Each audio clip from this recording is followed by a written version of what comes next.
Pag-usapan naman natin ito mga kababayan. Ito, nakakatuwa to, nakakabwisit.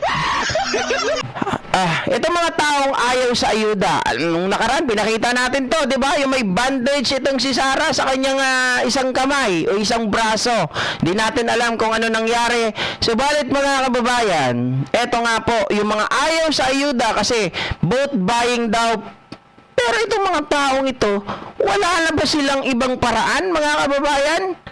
Nagsisisi ba sila na hindi nila ginawa nung panahon nila ang pamimigay ng ayuda? Pero sa pamimigay nila ng ayuda, marami po ang nagreklamo. Isa na nga po dito ang follower ni Sir Benji mga kababayan dahil yung inaasahan nilang ayuda. Kaya sila po ay nagsilapit, nagsipila kahit mainit. Mga kababayan, mukhang nabudol ang mga ito. JP, bakit nabudol? Pakinggan nyo muna itong sinasabi nitong si Sara Duterte. O, alis ka muna dyan, Cynthia. Pangit. Alis ka muna dyan. Tingnan nyo ha. Ito sabi ni Sara Duterte. Dala sa vote buying. Ang vote buying ngayon, legal na, hindi na illegal. Akap, AIX, MAIP, tupad, at kung ano-ano pang tinatawag na ayuda. Nagiging legal ang vote buying. Bakit nagiging legal ang vote buying? Dahil kontrolado siya ng mga politiko ngayon. At meron silang kota-kota sa pamimigay ng ayuda. So yan yung sinasabi ko. Yan yung proof ko na nagiging legal na ang vote buying na tinatago sa pangalang ayuda. Okay. Ayuda, mga kababayan. Sabi nila ito daw ay vote buying. Di ba, mga ka-GP Natics, eto, tingnan nyo ha. Galit sila sa ayuda. Pero yung ayuda natin, at least ito ay legal. Legal. Meron itong batas eh. Diba? Yung 4Ps, yung mga akap, nakalagay yan sa GAA. Ngayon, itong ginagawa nila Sara Duterte, yung taunan daw to sabi nila, pero ngayon lang naman nabalita, diba? Ngayon lang nabalita. Kung titingnan natin, itong mga picture na ito, ito ay isa ring paraan ng ayuda. Tingnan nyo. Wait lang.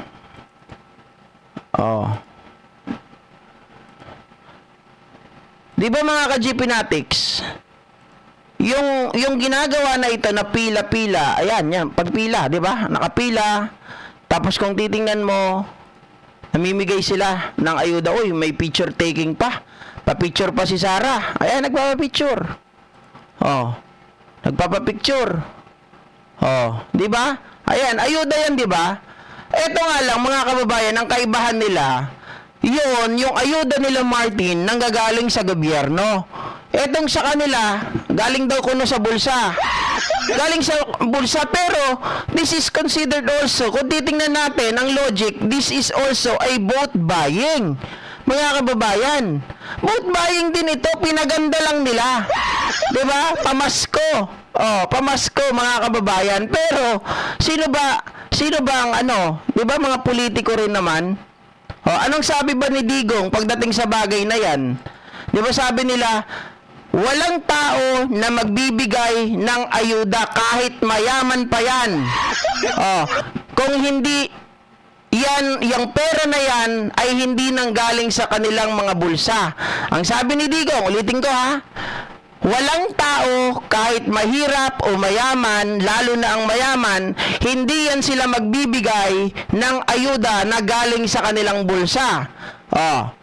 JP, totoo ba yan sinabi ni Digong? Oo, sinabi yan ni Digong. Wala daw politiko ang magbibigay ng pera na galing sa kanilang sariling bulsa. Yan daw ay nakaw. Sabi ko, nakaw, pero pinamimigay. Paanong nakaw yun? Ang mas matindi, mga kababayan, pakinggan muna natin itong kay Digong. Tapos, mamaya ipapakita ko sa inyo yung mga nagagalit ng mga taga Davao. Ito si Digong. Remember, tandaan ninyo mga Pilipino, kanang ayuda, inyo yan. Okay. May, Diyos ko po. Wow, Diyos ko po. Okay? walang tao dito sa Pilipinas o milyonaryo man o bilyonaryo na magbigay ng pera baski 1 peso sa inyo. So wala daw ha, yun yung sinabi niya. Walang magbigay dito sa Pilipinas na tao na sa sarili nilang bulsa manggagaling. Yun ang sinasabi niya. Merong magbibigay, pero yun ay galing sa nakaw. So ibig sabihin, magnanakaw ka rin. Binabalik ko lang sa inyo ha, kasi namimigay kayo ng ayuda. Di ba? At itong ayuda na to, hindi pa nanggaling sa gobyerno, sabihin nyo, sa bulsa nyo. Eh sabi mo, walang tao na nagbibigay ng ayuda. Kahit mayaman pa yan, lahat yan galing sa nakaw. Oh. Walang taong magagawa ng lalo na yung mga mayaman. Sige nga. Yung binibigay ng mga politiko, milyonaryo man o mahirap, Yung binibigay ng politiko, bilyonaryo o mahirap, ano yon? hindi nila pera yan. Hindi nila pera yan, hindi mo rin pera yan. Hindi niya rin pera, yung pinamimigay nyo. Oh. Saan galing yan? Kay Mary Grace Piatos? Doon sa confidential funds ng ilang taon? Pera ninyo. Kaya kung may problema ang bayan, tapos ang issue na sa harap ninyo,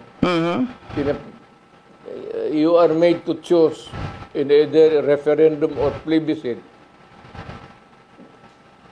maawa naman kayo sa anak ninyo, future generation.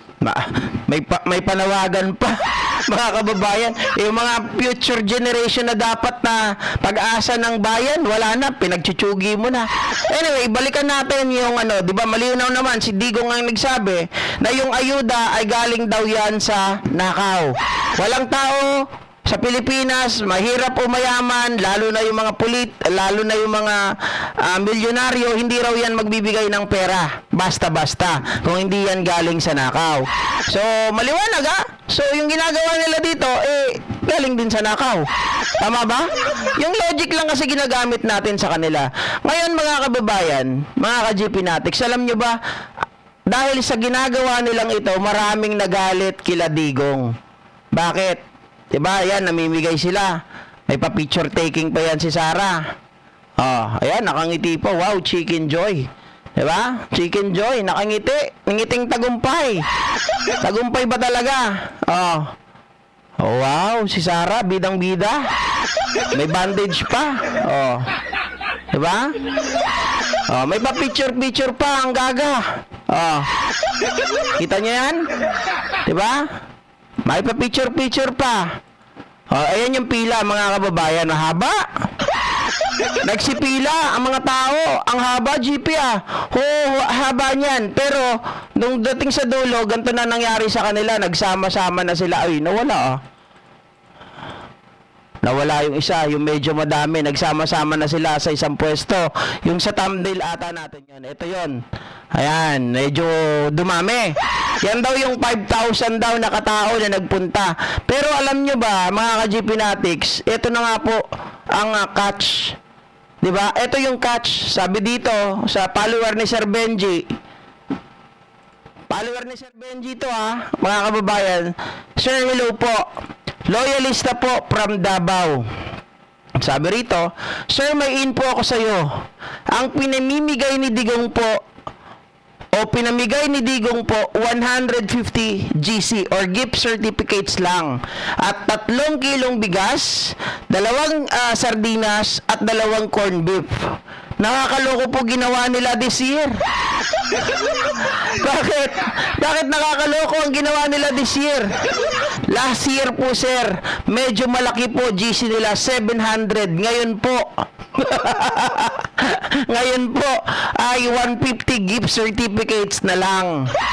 Mga badyaw po daw pumunta karamihan, hakot, patay tayo dyan. Kaya pala ang dami, puro badyaw ang pumunta, hakot pa.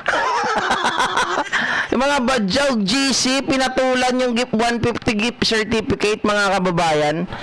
Ang dating sa akin ng bagay na to, pero inyo 150 pesos. Diba? 150 pesos ang babaw din ang tingin sa inyo. Parang si Cynthia Villar din. ang babaw ng tingin sa mga kababayan natin. 150 pesos. Sabi nga ng isang kababayan dito, they gave 150 per Dabawenyo yesterday. Perhaps they treat them as beggars. How come their people get 50k per envelope? Oh. Ngayon, di ba? Pag mataas na tao, 50k per envelope. Pag maliit na tao, 150. Oh, tapos puro badyaw pa daw ang pumunta. Dati, 700. Tingin nyo, mga kababayan, ano kaya ang dahilan? Pakitype nga, baka mamaya may makuha ako dito. Ano kaya ang dahilan kung bakit 150 na lang? 'Di ba? Parang ano lang no? 150. Pag pinakinggan natin yung 150, pang ano lang 'to Pang mga bakla.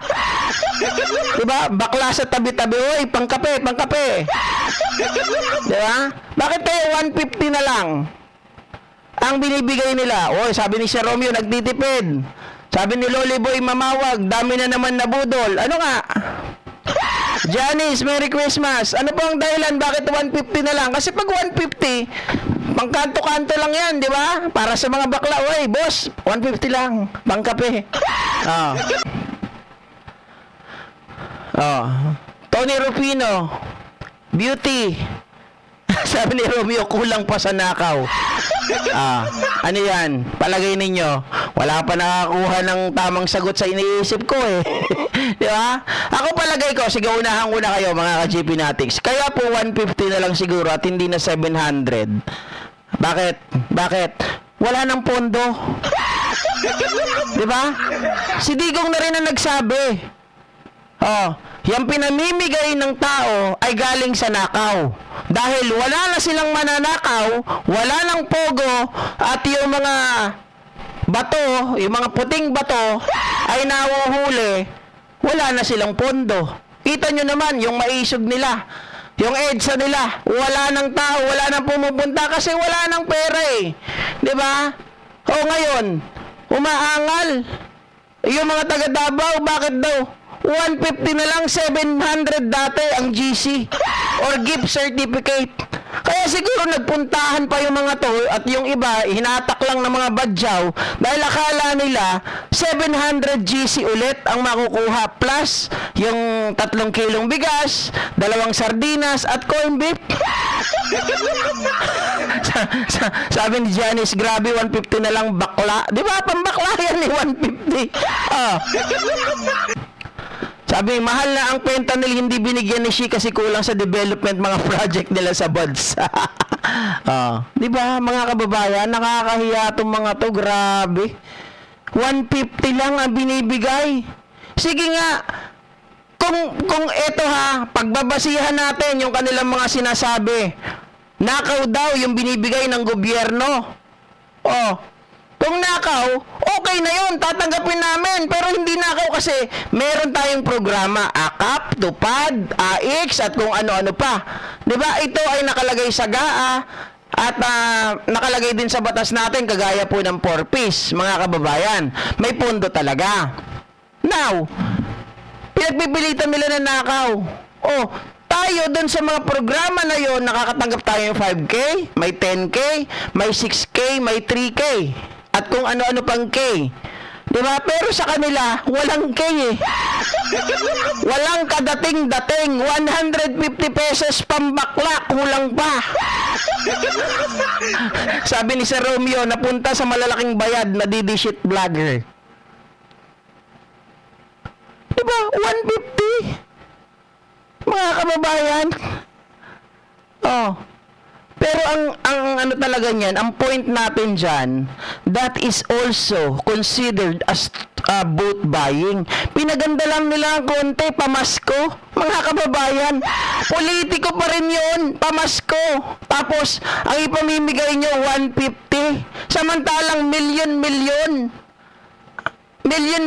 yung 51 billion ni Pulong, 51 billion yun yung kanilang allowances, yung confidential funds dyan sa Davao, 460 million kada taon. Yung 615 million ni Sara sa confidential funds, ang laki nun. Tapos 150 lang ang ibibigay sa inyo, Davaoenyo. Oh, sabi pa nung kabilang kampo, 50,000 daw ang umattend kahapon. Anak ng tinapa. Marunong bang magbilang yun? Oh.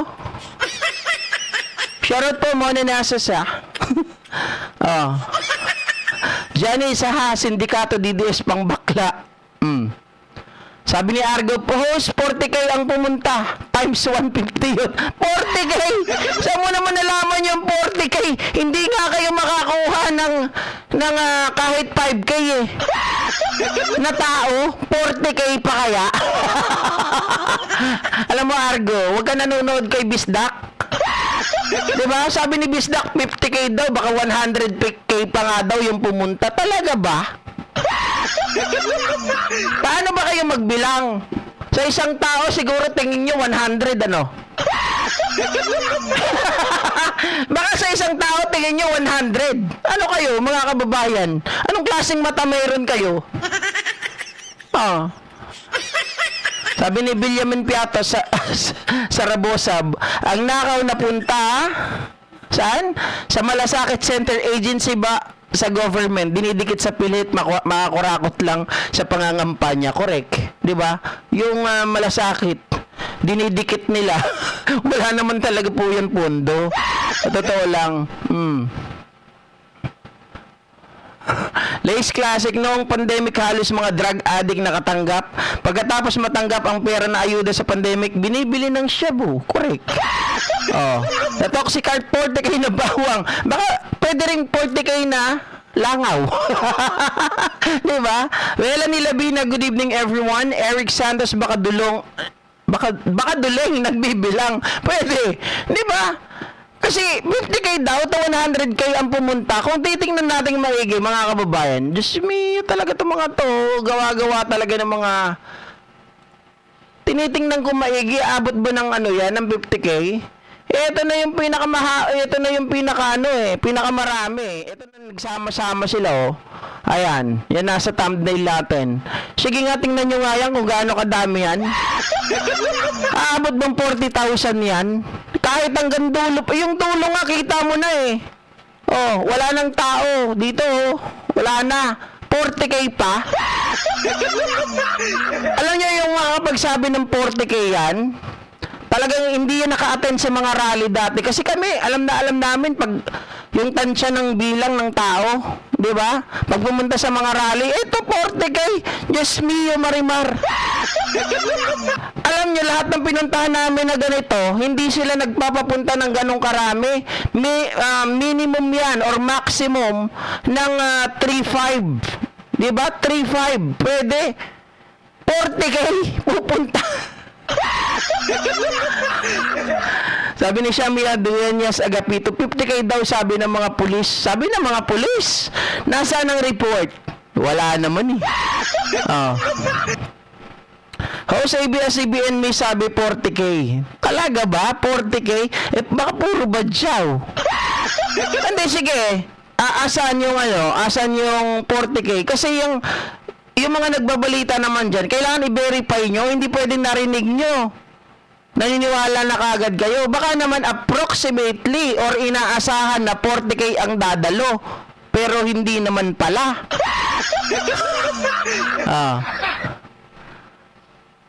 Romeo, sabi ni Sir Romeo, GP, enjoy si Argo sa vlog mo, hindi kasi enjoy sa mga DD shit vlog. Hindi kasi, alam naman ni Argo yan, hindi ako nagtatanggalo, naninipa dito ng mga si Argo kasi okay lang sa akin, hindi naman yan yung nagmumura, di ba? Oh. Sayang kasi Sir GP ang pera ng mga dutae, pag ipamimigay lang. Yan ang dahil sa pera na yan, ninakaw na pinamimigay nila ngayon, puhunan na nila yan para makapasok sa impyerno. Yun nga po yung point. Kasi etong si Digong, sinabi naman niya na walang tao ang mamimigay ng ganito. Kung isipin nyo kung sige, for the sake of the argument, 40,000 yung dumalo. Paano yung sinabi ni Digong? Kasi kung 40,000 yan times 150, tingnan natin yan. For 40,000, tama? 40,000 times 150. Okay, so abot ng 6 million, mga kababayan. Abot ng 6 million ang ipinamigay. Tama ba ako sa computation ko? Pakitulungan ako 6 million ang inabot. Oh. So, kung susundan natin yung logic ni Digong, walang mayaman o kahit sinong tao, kahit mayaman pa, na mamimigay ng ganong kalaking pera sa mga kapatid nating mahihirap. Lahat daw yon galing sa nakaw. Oh, kung titingnan ninyo, di ibig sabihin yung pera na yan talagang galing sa nakaw. Ha? Ako po, babanatan mo si Romel Arcillas. Bakit naman babanatan, sir? Grabe ka naman. Anong banat ba yan? Wag lang yung kagaya kay Roque, ha? Ah. Pero napakaliit niyan, mga kababayan, mga ka-GPnatics, kumpara po sa pinamimigay ng gobyerno. Na ang gobyerno, alam natin, maganda po ang hangarin dahil gusto tayong tulungan. Gusto tayong kahit papano, mga kababayan, mag-circulate po ang pera ng Pilipinas. Hindi po kagaya ng mga ibinubulsa lamang. 'Di ba? Yan lagi naman sinasabi ko po sa inyo eh. Oh, sabi ni Benjamin Piato Saragosa, 6M sa nagnakaw, so lumabas na ninakaw nila. Hindi, kasi base, di ba po, base dun sa sinabi ni Digong, ito, ulitin ko. Oh, sa mga ano dyan, hindi nyo naiintindihan ito, kasi may mga bashers dyan eh. Hindi nila naiintindihan ito. Ngayon, nasabi ni Digong. Remember, tandaan ninyo mga Pilipino. Okay lang, Sir Romel Arcillas, kung Duterte kayo, okay lang, basta respetuhan lang, di ba? Huwag lang po kayo magbumura dito, hindi ko po kayo tatanggalin. Kanang ayuda, inyo yan. May Diyos ko po. Walang tao dito sa Pilipinas, o milyonaryo man, o bilyonaryo, na magbigay ng pera, baski 1 peso sa inyo. O, kita nyo, kahit piso lang daw. Wala daw magbigay na milyonaryo sa tao. Pag nagbigay daw yan, sigurado nakaw. Oh. Walang taong magawa ng laro lang yung mga mayaman. Yan binibigay ng mga politiko, milyonaryo man o mahirap, hindi nila pera yan. Pera ninyo. Kaya kung may problema ang bayan, tapos ang isyo na sa harap ninyo, you are made to choose in either referendum or plebiscite. Iba na yung sinasabi niya. Pero malinaw, pera daw yan. Pera nyo yan. Ninakaw nila yan. Kaya tanggapin ninyo. Diba? Pero mga kababayan, ang liit naman ng perang pinamimigay nyo. Oh, ano yan? Nagtitipid ba kayo? Hindi, yun lang yung gusto kong palabasin dyan.